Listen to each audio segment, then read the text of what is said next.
இந்த மண்ணில் வாழ்வான் வையத்துள் வாழ்வாங்கு வாழ்பவன் வானுரையும் தெய்வத்துள் வைக்கப்படும் என்று சொல்லுகிற வள்ளுவன் தான் உலகத்தார் உண்டென்பதை இல் என்பான் வையத்து அலகையா வைக்கப்படும் என்கிறான்.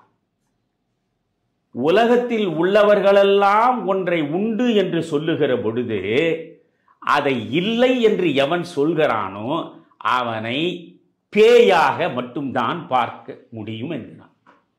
அப்படி என்றால் நீங்கள் எல்லாம் பேய்கள் தான்.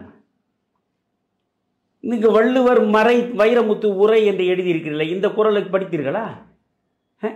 அதற்கு அவர் என்ன உள்ளீடற்ற உருவம் அதற்கு அவர் கொடுக்கிறார் புதிய புதிய விளக்கங்கள் எல்லாம். இப்போ நீங்கள் பார்த்தீர்கள் என்றால் ஐந்தவித்தான் ஆற்றல் அகல் விசும்புளார் கோமான் இந்திரனே சாலும் கரி என்று ஒரு குறள் இருக்கிறது. வள்ளுவன் சமயம் சார்ந்துதான் அவன் எல்லாவற்றையும் படைத்திருக்கிறான். ஊழை நம்பி இருக்கிறான், ஊழ்வினையை படைத்திருக்கிறான்.